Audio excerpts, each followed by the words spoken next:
하나님의 말씀은 예레미야서 29장입니다. 예레미야서 29장입니다. 선지자 예레미야가 예루살렘에서 이 같은 편지를 느부갓네살이 예루살렘에서 바벨론으로 끌고 간 포로 중 남아있는 장로들과 제사장들과 선지자들과 모든 백성에게 보냈는데, 그때는 여고니아 왕과 왕후와 궁중 내시들과 유다와 예루살렘의 고관들과 기능공과 토공들이 예루살렘에서 떠나노라. 유다의 왕 시드기야가 바벨론으로 보내어 바벨론의 왕 느부갓네살에게로 가게 한 사반의 아들 엘라사와 힐기야의 아들 그마랴 편으로 말하되, 만군의 여호와 이스라엘의 하나님께서 예루살렘에서 바벨론으로 사로잡혀 가게 한 모든 포로에게 이와 같이 말씀하시니라. 너희는 집을 짓고 거기에 살며 텃밭을 만들고 그 열매를 먹으라.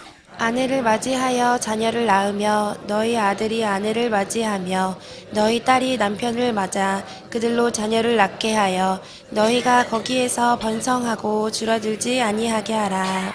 너희는 내가 사로잡혀 가게 한 그 성읍에 평안을 구하고 그를 위하여 여호와께 기도하라. 이는 그 성읍이 평안함으로 너희도 평안할 것임이라. 만군의 여호와 이스라엘의 하나님께서 이와 같이 말하노라. 너희 중에 있는 선지자들에게와 점쟁이에게 미혹되지 말며 너희가 꾼 꿈도 고지 듣고 믿지 말라. 내가 그들을 보내지 아니하였어도 그들이 내 이름으로 거짓을 예언함이라. 여호와의 말씀이니라. 여호와께서 이와 같이 말씀하시니라. 바벨론에서 70년이 차면 내가 너희를 돌보고 나의 선한 말을 너희에게 성취하여 너희를 이곳으로 돌아오게 하리라. 여호와의 말씀이니라. 너희를 향한 나의 생각을 내가 아나니 평안이요 재앙이 아니니라. 너희에게 미래와 희망을 주는 것이니라. 너희가 내게 부르짖으며 내게 와서 기도하면 내가 너희들의 기도를 들을 것이요. 너희가 온 마음으로 나를 구하면 나를 찾을 것이요 나를 만나리라.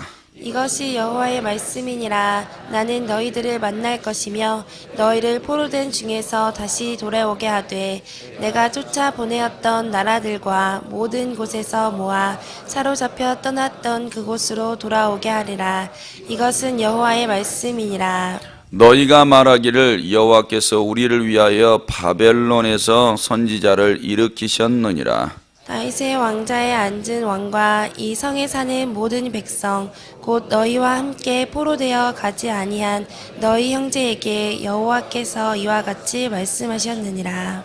만군의 여호와께서 이와 같이 말씀하시되 보라, 내가 칼과 기근과 전염병을 그들에게 보내어 그들에게 상하여 먹을 수 없는 몹쓸 무화과 같게 하겠고, 내가 칼과 기근과 전염병으로 그들을 뒤따르게 하며 그들을 세계 여러 나라 가운데 더 학대를 당하게 할 것이며 내가 그들을 쫓아낸 나라들 가운데에서 저주와 경악과 조소와 수모의 대상이 되게 하리라.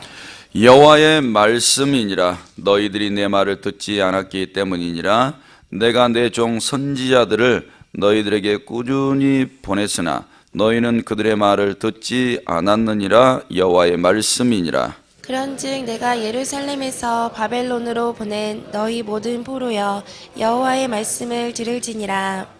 만군의 여호와 이스라엘의 하나님께서 골라야의 아들 아합과 마아세야의 아들 시드기야에 대하여 이와 같이 말씀하시니라. 그들은 내 이름으로 너희에게 거짓을 예언한 자라. 보라, 내가 그들을 바벨론의 왕 느부갓네살의 손에 넘기리니 그가 너희 눈앞에서 그들을 죽일 것이라. 바벨론에 있는 유다의 모든 포로가 그들을 저주거리로 삼아서 이르기를 여호와께서 너를 바벨론 왕이 불살라 죽인 시드기야와 아합과 같게 하시기를 원하노라 하시니, 이는 그들이 이스라엘 중에서 어리석게 행하여 그 이웃의 아내와 간음하며 내가 그들에게 명령하지 아니한 거짓을 내 이름으로 말함이라. 나는 알고 있는 자로서 증인이니라. 여호와의 말씀이니라 하시니라. 너는 느헬람 사람 스미야에게 이같이 말하여 이르라. 만군의 여호와 이스라엘의 하나님께서 이와 같이 말씀하여 이르시되 내가 내 이름으로 예루살렘에 있는 모든 백성과 제사장 마아세야의 아들 스바냐와 모든 제사장에게 글을 보내 이르기를 여호와께서 너를 제사장 여호야다를 대신하여 제사장을 삼아 여호와의 성전 감독자로 세우심은 모든 미친 자와 선지자 노릇을 하는 자들을 목에 씌우는 나무 고랑과 목에 씌우는 쇠 고랑을 채우게 하심이오늘. 이제 내가 어찌하여 너희 중에 선지자 노릇을 하는 아나도 사람 에레미야를 책망하지 아니하느냐. 그가 바벨론에 있는 우리에게 편지하기를 오래 지내야 하리니 너희는 집을 짓고 살며 밭을 일구고 그 열매를 먹으라 하셨다 하니라. 제사장 스바냐가 스마야의 글을 선지자 에레미야에게 읽어서 들려줄 때에 여호와의 말씀이 예레미야에게 임하여 이르시되 너는 모든 포로에게 전언하여 이르기를 여호와께서 느엘람 사람 스마야를 두고 이같이 말씀하셨느니라. 내가 그를 보내지 아니하였거늘 스마야가 너희에게 예언하고 너희에게 거짓을 믿게 하였도다. 그러므로 여호와께서 이와 같이 말씀하시니라. 보라, 내가 느헬람 사람 스마야와 그의 자손을 벌하리니 그가 나 여호와께 패역한 말을 하였기 때문에 이 백성 중에 살아남을 그의 자손이 하나도 없을 것이라. 내가 내 백성에게 행하려 하는 복된 일을 그가 보지 못하리라 하셨느니라. 이것은 여호와의 말씀이니라. 아멘. 이렇게 고백하시겠습니다. 하나님 사랑합니다. 하나님 사랑합니다. 이 새벽에도 주님의 응답 듣고 돌아가시기를 주님의 이름으로 축복합니다. 오늘 본문 1절에서 3절은 바벨론에 거하는 포로들에게 에레미야가 편지를 보내는 내용이고 4절에서 14절은 유다 포로를 위로하는 편지 내용이고 15절에서 19절은 유다에 남은 거민에 대한 징벌을 말씀하고 20절에서 24절은 거짓 선지자들을 경고하는 말씀이고 또 25절에서 32절은 스마야의 범죄와 그를 징벌하고 있는 내용입니다. 네, 이스라엘 백성들이 지금 1차, 2차 끌려갔어요. 지금 이제 바벨론에는 포로들이 머물러 있는 겁니다. 그런데 이제 그들 안에 문제가 생긴 거예요. 어떤 문제가 생겼냐면 거기서도 거짓 선지자들이 일어나요. 거짓 선지자들이 일어나서 곧 바벨론이 망하게 될 것이고 우리는 돌아가게 될 것이다. 이런 거짓 선지자들의 거짓 예언 활동이 일어나는데 동요가 일어나요. 사람들이 그 말을 믿는다는 거예요. 기가 막히죠. 분명히 지금 예레미야가 예언하는 대로 모든 이들이 되어져 가는데 거기에서 또 엉뚱한 이야기를 듣는 거예요. 이럴 수 있다. 우리도 여기서 은혜 받고 가정에서 직장에서 세상 밖에 나가서 다른 생각하고 있는 우리랑 뭐가 다를까? 그런 생각을 해보면 그건 뭐 그렇게 어려운 문제는 아닙니다. 그런데 하나님께서 그 일들에 대해서 책망하고 계시고 징벌을 내리시는 것을 보게 돼요. 그러니까 정신 차려야 될 장소에서 정신 못 차리고 있는 모습을 보게 되는 겁니다. 오늘 저희들은 이 말씀 속에 뭐를 배워야 되냐? 징벌을 받았을 때 살아남는 법을 배우셔야 돼요. 이거 못 배우시면 매 맞고 완전히 죽어버리는 거예요. 자, 그러면 오늘 말씀 1절에 3절은 이제 편지하는 내용이에요. 편지를 쓰는 내용인데 그 내용들이 이제 쭉 나오죠. 4절에서 14절 말씀해 보니까 유다 포로를 위로한 메시지를 먼저 편지에다가 담았습니다. 5절에 보니까 그 내용이 이렇습니다. 너희는 집을 짓고 거기에 살며 텃밭을 만들고 그 열매를 먹으라 그랬어요. 평소처럼 살아가라는 거예요. 거기서 이제 70년을 살아야 되니까 거기 지금 거짓 선지자들이 예언하는 말을 들으면 집을 지을 필요가 없는 거죠. 왜? 곧 돌아오게 될 테니까. 그러면 안정되지 못한 삶을 살아가게 될 거예요. 지금 이제 우리가 그 나라에 어려움들이 있어서 막 그 다른 나라로 피신해 가는 사람들을 많이 보죠. TV에서. 근데 무슨 생활을 하던가요? 천막 생활, 텐트 생활을 하게 되죠. 어떻든가요? 안정이 없잖아요. 네. 거기에서 무시당하고 조롱당하고 배고프고 불투명한 미래. 네. 스스로가 이제 불안하게 된 거죠. 그런데 지금 예레미야는 너희가 70년 동안 거기서 살게 될 것이기 때문에 거기서 살 방법을 찾으라는 거예요. 그런데 평소하고 똑같이 살라는 거예요. 이 예루살렘 남유다 거기에서 살던 것처럼 거기서도 너희가 집을 짓고 텃밭을 일구라는 거예요. 그리고 그 땅이 주는 것을 먹으라는 거예요. 그리고 6절에 보니까 아내를 맞이하고 자녀들을 낳으래요. 그러면서 거기에서 번성하고 줄어들지 말래요. 일상생활이에요. 일상생활을 똑같이 하라는 겁니다. 그리고 거기서도 평안을 위해서 구하라는 겁니다. 7절에 너희는 내가 사로잡혀 가게 한 그 성읍에 평안을 구하고 그를 위하여 여호와께 기도하라. 그 성읍이 평안함으로 너희도 평안할 것입니다. 오히려 바벨론의 평안을 위해서 기도하라는 거예요. 너희가 그 포로 생활하면서 정상적으로 예배 생활을 하려면 바벨론 사람들이 평안해야 너희들이 예배 드린다고 잔소리하지도 않고 학대하지도 않을 거고 너희가 하나님을 섬길 수 있기 때문에 그들의 평안을 위해서 기도하라는 거예요. 원수의 나라인데. 그 다음에 8절 말씀해 보니까 너희 중에 있는 선지자들에게 점쟁이에게 미혹되지 말라. 너희가 꾼 꿈도 고지 듣고 믿지 말라. 왜냐하면 그들이 9절에 보니까 거짓을 예언함이라 라고 말씀하고 있어요. 지극히 정상 생활을 거기서 하는데 요점 하나는 뭐냐면 거기서는 이제 속지 말아라. 거기서도 선지자들이 일어날 것이고 점쟁이들이 일어날 것인데 너희들을 미혹할 것이다. 그리고 꿈 얘기도 많이 하게 될 것인데 너희가 꾼 꿈도 그렇고 이런 꿈 얘기도 듣지 말아라. 이런 권면의 말을 하고 있는 겁니다. 자, 우리가 하나님 앞에 징벌을 받았어요. 우리 자신의 죄 때문에 징벌을 받아서 고난의 삶을 살아가요. 고난의 삶을 살아가는데 그 고난 속에서 어떻게 살아가야 될 방법을 가르쳐주고 있는 거예요. 똑같이 일상생활하는 거예요. 일상생활하는데 너희가 유다 예루살렘에 있을 때는 제사장, 선지자, 왕들 이들의 말을 듣고 너희가 다 속았다는 거예요. 그래서 우상 앞에 나가서 막 굴복하고 집집마다 우상을 만들어 가지고 그들을 막 섬기고 그래서 이중 생활을 하는 거죠. 하나님은 구원의 신, 우상은 풍요의 신 이렇게 하면서 구원은 언제나 보장받은 거고 그들의 삶은 우상이 원하는 대로 다 가고 있었던 거예요. 속은 거죠. 그들의 일상생활이 어떻게 됐냐면 남유다에 있을 때는 다 변질돼 버렸어요.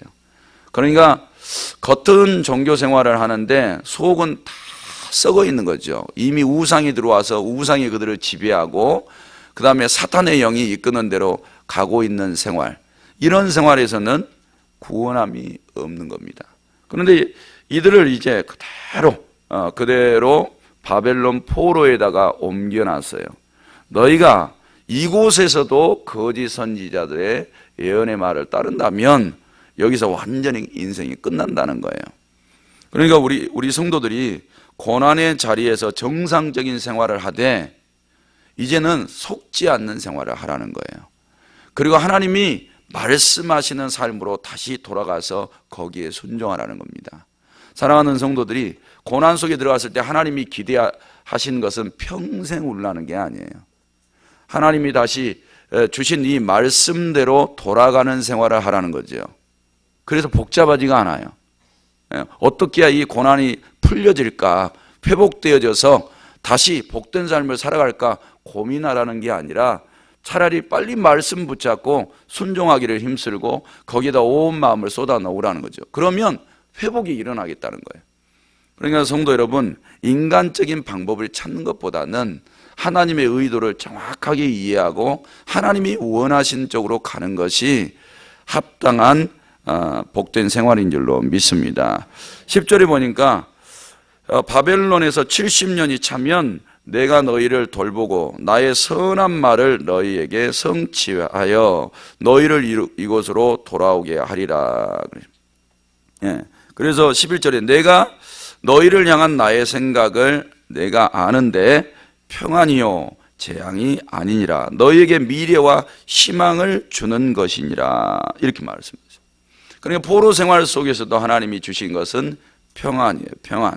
거기서도 미래와 희망을 주는 거예요. 이게 하나님의 너희를 향한 생각이라는 거예요.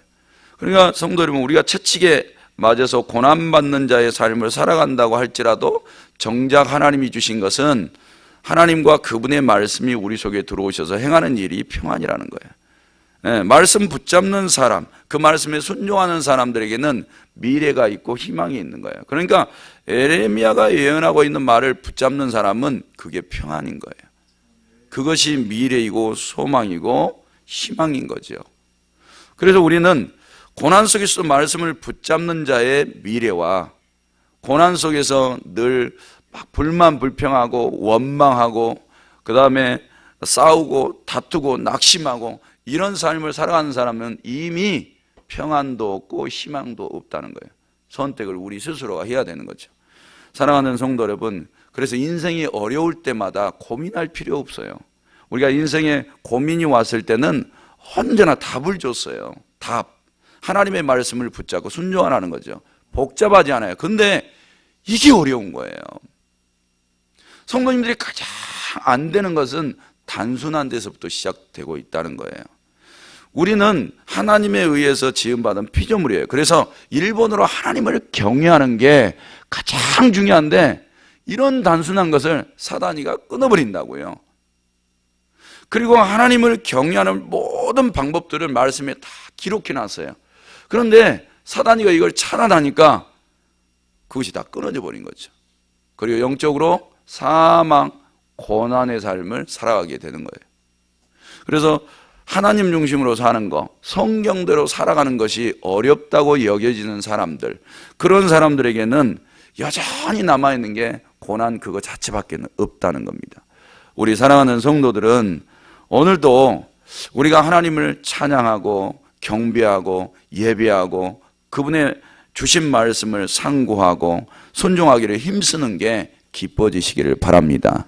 거기에 삶의 열정을 느끼시고 보람을 느끼시기를 바랍니다.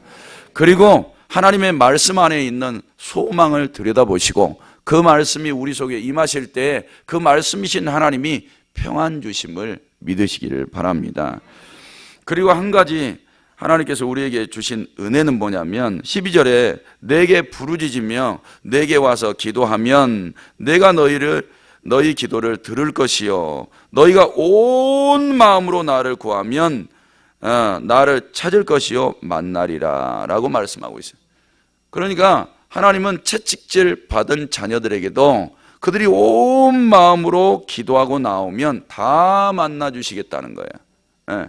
그게 바벨론의 포로로 있든지 아니면 그들이 애굽에 있든지 아니면 광야 생활에 있든지 어떤 삶을 살아가더라도 하나님을 찾는 자에게 그것도 온 마음으로 그러면 다 우리가 해결받기 원하는 문제도 해결해 주실 줄로 믿습니다. 그런데 반대로 유다에 남아있는 거민들에 대해서는 좋지 않는 메시지를 전하고 있는 겁니다. 16절에 보니까 너희와 함께 포로되어 가지 아니한 너희 형제에게 여호와께서 이와 같이 말씀하셨느니라. 만군의 여호와께서 이와 같이 말씀하시되 보라 내가 칼과 기근과 전염병을 그들에게 보내어 그들에게 상하여 먹을 수 없는 몹쓸 무화과 같게 하겠고. 그러니까 지금 유다에 남아있는 사람들은 하나님의 말씀에 불순종한 사람들이에요. 빨리 항복하고 바벨론으로 가야 되는데 거기에 유다에 남아있는 사람들이죠. 이런 사람들에 대해서 하나님은 먹을 수 없는 썩은 무화과로 보고 계신다는 거예요. 하나님은 불순종하는 사람들을 이런 눈으로 보고 계신다는 겁니다. 오늘도 불순종하면 썩은 무화과예요. 그러니까 성도 여러분, 오늘 썩은 사람으로 살아갈 겁니까? 아니면 생명이 살아있는 사람으로 살아갈 것입니까? 이것도 복잡하지는 않잖아요. 말씀에 순종하면 하나님께서 열매가 아름다운 사람, 불순종하면 썩어 있는 사람. 그러면서 이렇게 썩어 있는 무화과 열매 같은 사람들은 18절에 칼과 기근과 전염병으로 그들을 뒤따르게 할 것이고 그들을 세계 여러 나라 가운데 흩어서 학대를 당하게 할 것이고 내가 그들을 쫓아낸 나라들 가운데 저주, 경악, 조소, 수모의 대상이 되게 하겠다는 거예요. 그 이유는 하나밖에 없어요. 19절에 너희들이 내 말을 듣지 않았기 때문이라. 그러니까 하나님은 불순종하는 걸 되게 싫어하세요. 불순종하면 이방 나라에 포로로 보내는 것도 불사하세요. 우리 하나님의 형상을 따라 지음받은 사람들을 전혀 인간으로 대접하지 않고 계신다는 거예요. 이런 기록된 말씀 속에서 하나님 앞에 은혜를 받고 사랑을 받고 주신 복을 받아서 살아가시려면 순종이 얼마나 중요한지요. 사랑하는 성도 여러분, 순종이 제사하는 것보다 낫다 그랬으니까 그 편을 붙잡고 나아가시기를 바랍니다. 그래서 이 순종을 하나님께서 위하여서 내가 내 종 선지자들을 너희에게 꾸준히 보내줬다는 거예요. 그래서 선지자들의 말을 정상적으로 듣는 사람들은 순종을 했을 거란 말이지. 그런데도 순종하지 않더라는 겁니다. 그래서 너희는 그들의 말을 듣지 않았느니라. 그래서 징벌이 떨어졌다는 거예요. 그러니까 성도들의 가정이 복받는데 어렵지 않아요. 순종하면 될 줄로 믿습니다. 그래서 인간은 처음부터 순종을 요청을 했어요, 하나님께서. 그래서 천국 들어가는 사람들도 끝까지 순종하는 사람들이 들어가는 거예요. 모든 불순종하는 사람은 지옥이고 순종하는 사람들에게는 천국과 상급들이 예비되어 있는 거죠. 완전히 반대예요. 성도 여러분, 오늘도 순종은 성도들이 상급받게 만들어 주실 줄로 믿습니다. 그리고 20절에서 20절을 보면 이 바벨론에서 활동했던 거짓 선지자들이 언급이 되어 있습니다. 두 사람이 나오는데 21절에 아합과 시드기야예요. 그런데 이들이 중반절에 보니까 그들은 내 이름으로 너희에게 거짓을 예언한 자라. 보라, 내가 그들을 바벨론 왕 느부갓네살의 손에 넘기리니 그가 너희 눈앞에서 그들을 죽일 것이라. 사람들이 이 거짓 선지자들의 말을 따르는 거예요. 그리고 귀가 자꾸 그쪽으로 열리는 거예요. 너희가 이제 바벨론이 곧 망하게 될 테니까 돌아가게 될 것이다, 돌아가게 될 것이다. 그러니까 포로 생활하면서 불안한 거야. 포로 생활하면서 만족도 없고 평안함도 없고 고난과 고통인 거예요. 그런데 하나님은 정작 포로 생활 안에서 너에게 평안이 있기를 바라고 희망이 있기를 바라고 소망이 있기를 바라고 기도하면 거기서 응답해 주겠다 그러고 하나님이 만나 주시겠다 그러고 이런 역사들을 약속하고 있는데 오히려 그 속에서 불안하게 만들어. 성도 여러분, 욥이 고난 속에 들어갔죠. 하나님이 바라는 건 뭐예요? 하나님만 딱 바라보고 평안이에요. 고난 속에서 하나님 바라보면, 폭풍 속에서 주님 의지하면 평안이에요. 평안. 할렐루야. 여러분들, 오늘 이런 하나님의 역사를 기억하세요. 이 세상은 어차피 아담과 하와가 타락한 이후로 고난의 역사예요. 고난의 역사. 근데 고난 속에서 어떠하던가요? 하나님이 먼저 손 내밀어 주시잖아요. 다 죽을 영혼들에게 소망을 주시잖아요. 오늘 이 바벨론 포로 생활도 똑같아요. 불순종으로 벌어지는 고난의 역사예요. 근데 고난 속에서도 너희가 하나님께 돌아가면 은혜를 베풀어 주신다는 겁니다. 성도 여러분, 그러니까 너무 헷갈리지 마시라니까요. 오늘 은혜 받을 길들을 다 열어주신 거예요. 남들 볼 때는 지질이 궁상일 수 있어요. 너무 힘들 수 있어요. 상대평가를 해볼 때는 너무나 고난받는 것처럼 소망이 없는 것처럼 보일 수 있는데 걱정하지 마시라니까요. 하나님이 그 속에 나의 주인으로 임재하여 주시고 그분이 원하시는 대로 나아가면서 내 죄를 철저하게 회개하고 하나님의 말씀이 원하시는 삶으로 돌아가면 모든 사람들에게 은혜 주실 줄로 믿습니다. 각 사람을 다 만나 주셔서 우리가 사모하는 것보다 더 풍성한 은혜들을 베풀어 주실 줄로 믿습니다. 그런데 이들의 생활이요, 이 거짓 선지자들을 어떻게 분별할 건가? 그것도 어렵질 않아요. 그들의 생활을 들여다보면 된다는 거예요. 선지자들은 하나님의 메시지를 받아서 전달하는 사람들이에요. 그래서 삶 자체가 에레미야처럼 거룩해야 돼요. 거룩. 근데 이들의 생활을 보니까 23절에 보면 이는 그들이 이스라엘 중에서 어리석게 행하여 그 이웃의 아내와 간음하며 내가 그들에게 명령하지 아니한 거짓을 내 이름으로 말함이라 그랬어요. 아니, 이들의 생활을 들여다보면 이 사람 말을 들어야 될지 말아야 될지 이미 판단이 서는 거예요. 그런데도 이 사람들의 말을 듣고 불안하게 생활하고 있는 포로들을 보게 되는 거예요. 성도 여러분, 사람의 말을 들으려면 그들의 삶을 보셔야 돼요. 그게 가장 정확한 답입니다. 그래서 하나님이 쓰시는 사람들은 지위를 가지고 쓰는 게 아니에요. 지위, 그걸 가지고 쓰는 게 아니라 그 사람의 겉과 속이 거룩하냐, 그의 열매가 하나님 보시기에 합당하냐, 이걸 보고 쓰시는 거예요. 그러니까 성도 여러분, 높은 사람의 말을 고지고대로 들을 일은 아니다. 돈 많은 사람, 지식 있는 사람, 명예 권세가 있는 사람의 말을 들을 것이 아니고 하나님 앞에 겉이나 속이나 똑같이 거룩하고 청결하고 정직한 자의 삶을 살아가는 사람, 이런 사람의 말을 듣는 것이 유익할 줄로 믿습니다. 그래서 하나님께서는 이들을 치시죠. 그리고 24절에서 32절에 보니까 스마야라는 선지자가 나와요. 스마야라는 선지자가 에레미야가 편지를 바벨론에 포로 생활하고 있는 그들에게 보낸 이 편지의 내용을 다 봤어요. 그리고 행동하는 내용이에요. 뭐라고 행동을 하냐면 이 스마야가 이스라엘 예루살렘에 있는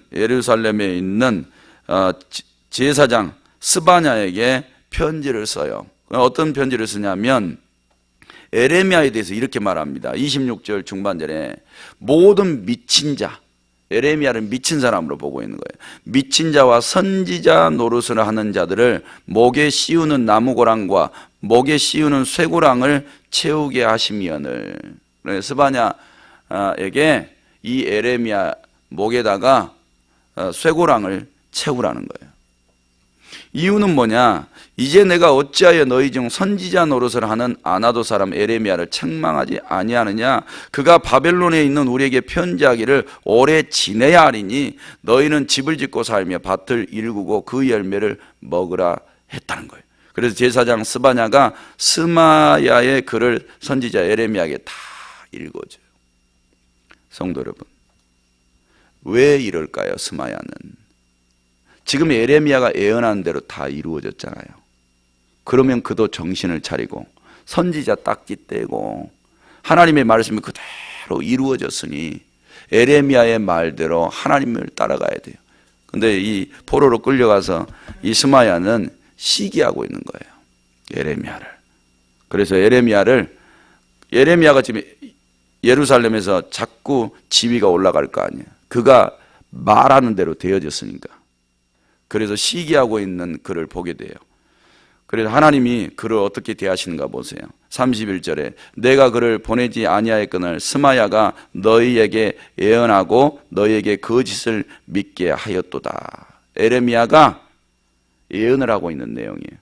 지금 이 스마야는 바벨론 포로 생활 중에서 거짓 예언을 하고 있다는 거예요. 그래서 하나님께서 내가 느엘람 사람 스마야와 그의 자손을 벌하리니 그가 나 여호와께 패역한 말을 하였기 때문이며 이 백성 중에 남을 그의 자손이 하나도 없을 것이라. 내가 내 백성에게 행하려 하는 복된 일을 그가 보지 못하리라 그랬어요. 자, 이제는 우리가 이 고난받는 죄악 세상에서 살아남는 법은 말씀밖에 없어요. 포로 생활 중에서 별 생각하지 마세요. 우리가 언제 포로에서 벗어나나 이런 생각하지 마시고 정상 생활하시되 정상 생활 가운데 하나님이 중심에 계셔야 될 줄로 믿습니다. 그리고 그분의 말씀대로 나아가면서 하나님 앞에 기도하고 간구하면 그분이 약속한 평안도 주시고 소망도 주시고 위로도 주시고 만나도 주시고 역사하여 주시니 그것이 우리의 인생의 삶이 되신다면 오늘도 하나님이 인도하시는 복된 길로 나아가게 될 줄로 믿습니다. 그런 은혜가 있기를 주님의 이름으로 축복합니다. 하나님 아버지, 이 새벽에도 11조 1천 번제물 감사헌금 등 제목 드렸습니다. 우리 하나님 받으시고 하늘 곳간에 쌓아 주옵소서. 그리고 이것이 성경에 약속하신 대로 복이 되게 하여 주옵소서. 하나님, 담임 목사님과 사모님을 항상 기억하여 주옵소서. 이 새벽에도 기도하고 계실 터인데 우리 하나님께서 그 입술에 복을 주셔서 기도하는 것마다 응답받게 하시고 교회와 성도를 향하신 모든 기도의 제목도 이루어지게 하옵소서. 사랑하는 성도들, 이 새벽에도 세미한 하나님의 음성 듣고 돌아가게 하옵소서. 축복하오며 예수님의 이름으로 기도드립니다. 아멘. 말씀 생각하시면서 기도하시기 바랍니다.